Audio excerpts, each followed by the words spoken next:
Hey everybody, I'm Monty, and Channel 5 is reporting that President Lyndon B. Johnson owned a water surfing car. That's taxpayers' dollars. Go ahead. Hi, I'm Shardae Edwards, and Channel 5 is reporting that 13% of Americans eat pizza on any given day. And I am one of those 13% because pizza is my favorite food. So there we go. Pizza is good. Oh man, I love some pizza. Guys, another great episode of Channel 5 coming to you. I appreciate the support, man. It's been amazing. We just starting to get rolling, and so many people I'm able to contact, and they're willing to come on. Now, I have to very quickly tell you, my guest today, those who are a fan of my Shareholders Podcast, I would not have the Shareholders Podcast without this guest, because I was starting my music show and I wanted to do a business show as well. And I saw I just stumbled on, there was a wellness seminar that was happening. And I said, you know what, let me just go check it out. Because I really was going to look to see if I could find somebody to maybe host a show. I go to the wellness seminar.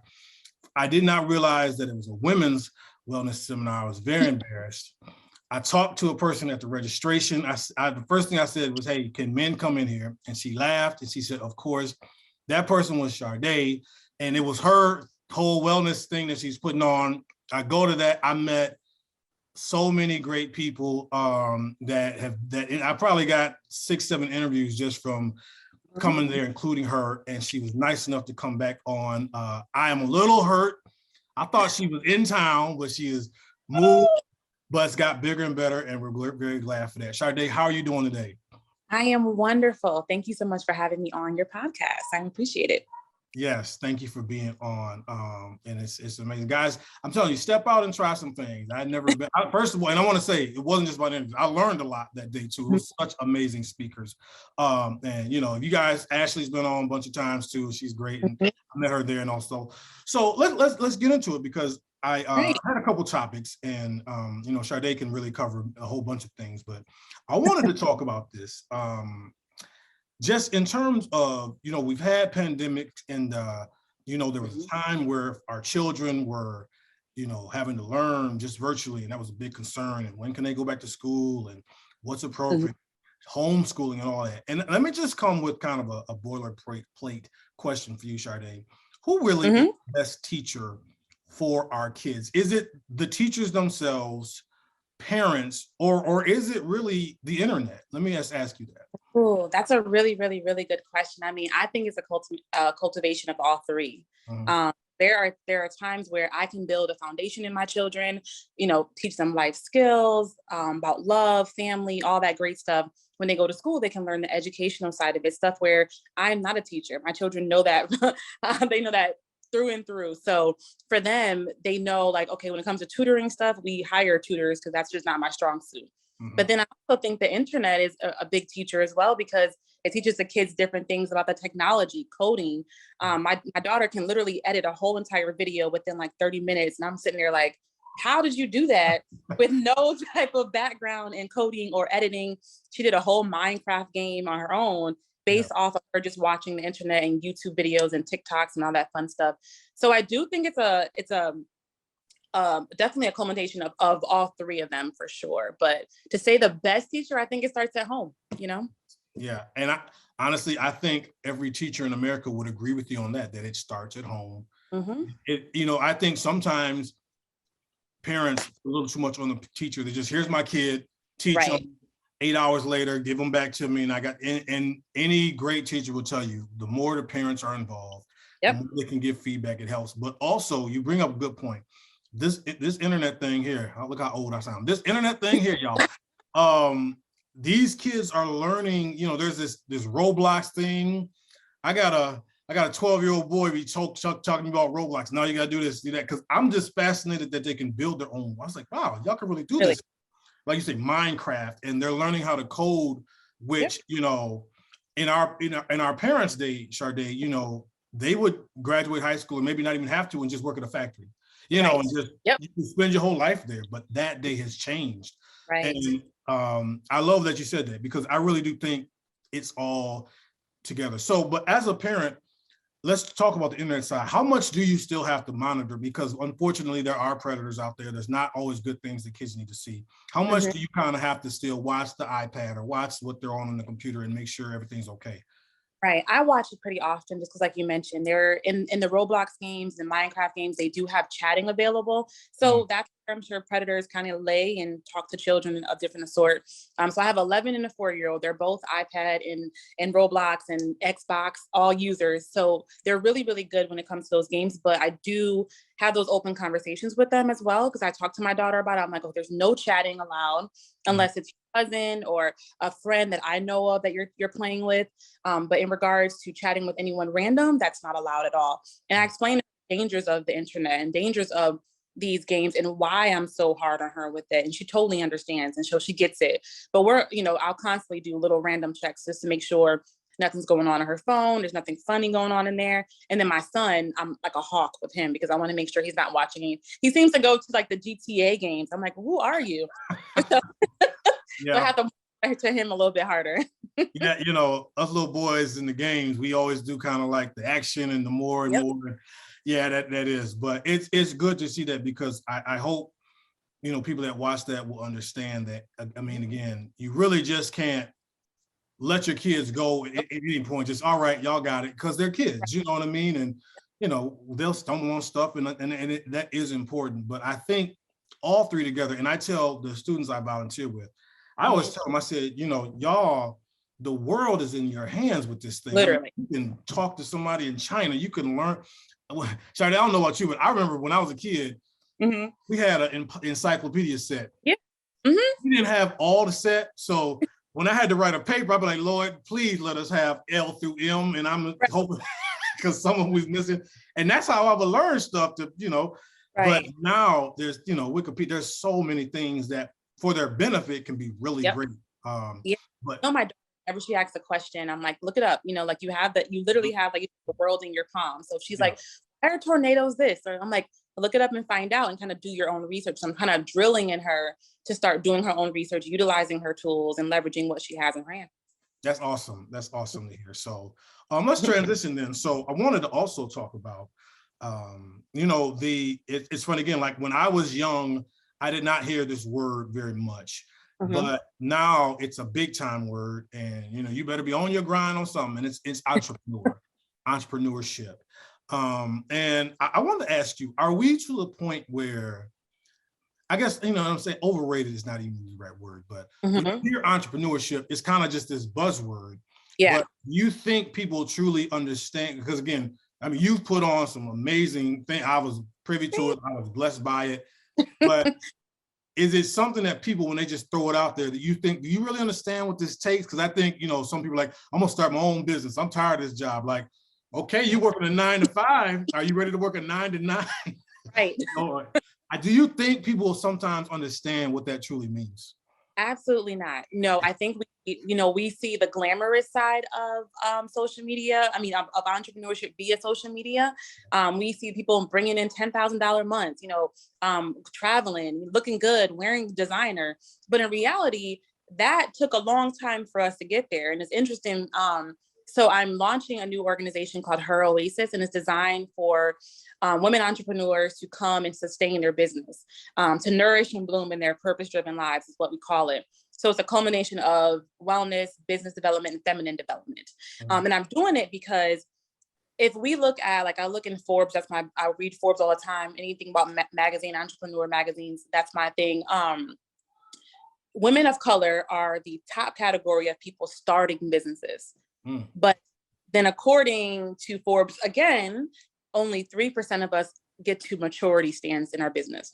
Oh, wow. So we're starting them out the gate. We're knocking them out the park. But we never get to a space of maturity. So we're not able to sustain our business. So I think people get into the business thinking they're going to get the Mercedes truck and travel the world and do all this. They don't realize the grind that goes into being an entrepreneur. Like you said, you're not working 9 to 5 and you get to go home and you're literally doing all tasks from depending on who you are, from social media to accounting to hiring to packaging, whatever it may be. There's so much that goes into entrepreneurship. People don't really, I think they pay attention to. So that's amazing. Yeah. There's like, I applaud that there's an awareness now, you know, where Right. people are like, oh, okay, yeah, I can maybe, you know, what am I good at? What's my gifts, my talents, you know, but then now after that awakening, let's understand the right way to do it. And you said only 3%. That is wow, that's an eye opener.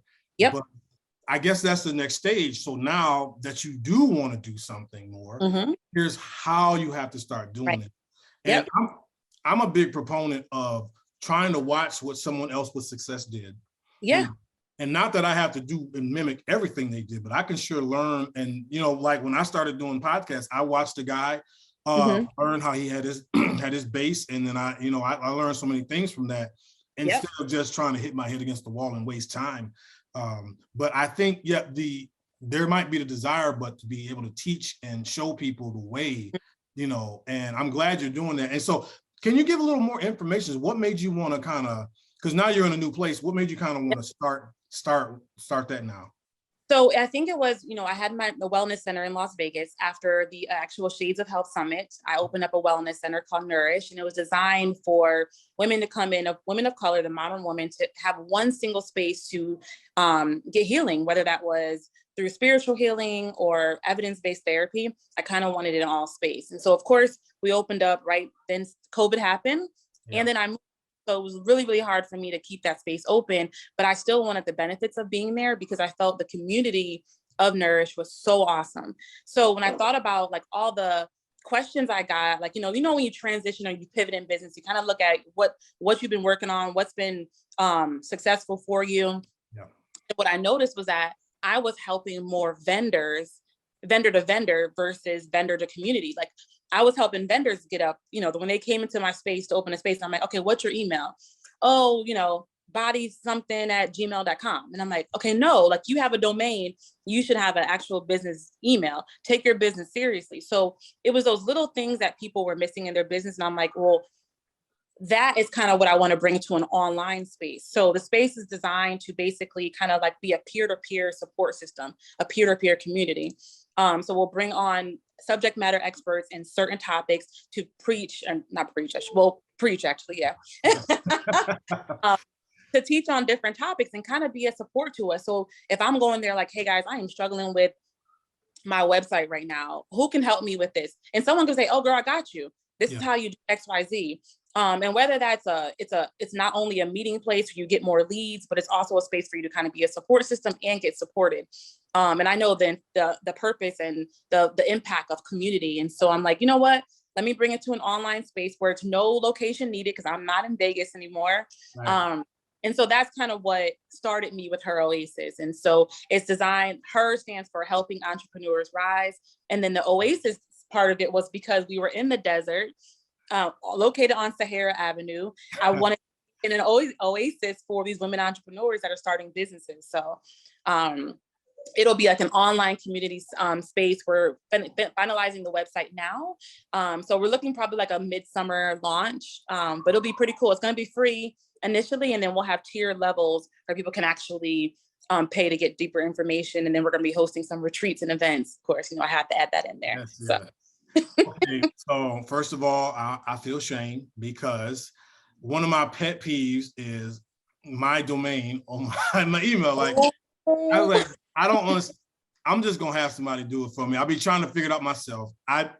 Because right now I'll do like, my show at Gmail, and it drives me crazy because I know I was like, why I can't figure this out. But anyway, I had to be transparent on that. But guys, you hear what she said. She said something very key as well, because that's cool that she's going to offer this and open this up for free, but also there's some things you have to pay for. And let me tell y'all something.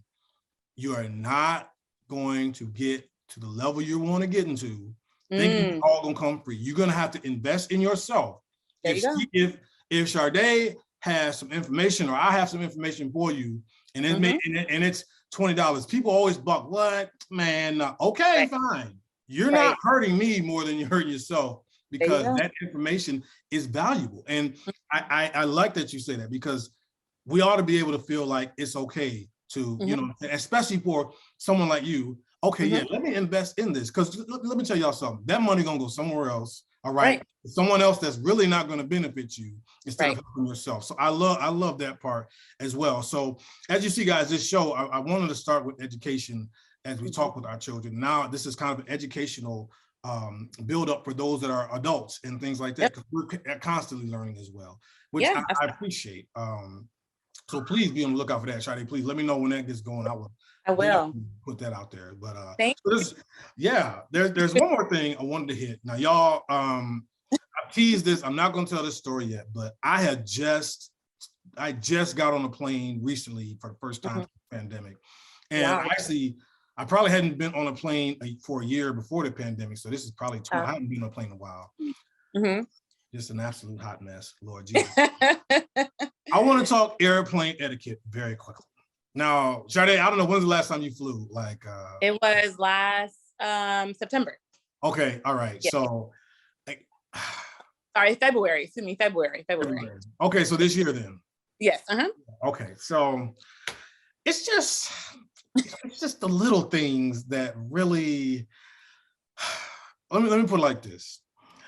Because again, y'all, it's a lot of we've all been on a plane at some point, most of us are all it's a lot of people in a confined space. You have to be cognizant of the people around you. Yes, you do. All right. I've seen a video where a guy or somebody, the girl was sitting in her seat and she was on a window seat, and then a foot came like sliding through, like somebody put their, I was like, Lord, I know good and well. When I was flying, part of my nightmare experience, here's the thing, we're landing, like the pilot gets on, we're starting to descent, we'll be landing about 5 minutes. A lady I'm on the aisle, she's sitting in the middle.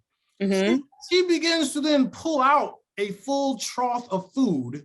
No. And start going to town. And I'm like, ma'am, I mean, it is smelling. I mean, yeah, I was coming from Phoenix to Vegas. First of all, it's 30 minutes, like it's a quick flight. Right. And now she just got stuff and elbows and things, and it's spilled some Gatorade on me and didn't. Oh no! Oh no! Oh no! I was like, all right, y'all. I mean, have you experienced a rude situation on a plane? Let me ask you that. Oh, that's a really good. So I think the only time I've ever experienced a really bad situation was with my son when he was 2. He just kept kicking the person. He was, and I remember the gentleman said, he said, oh, sorry, my little one's here. Go see you later, alligator. Oh no. Go see Leah, honey bun. He was acting like he's acting right now. And the gentleman turned around and he's like, can your son stop kicking my wife's seat? And I said, I'm sorry, sir. I apologize. He's a little hyper. He'll probably, he'll calm down a little bit.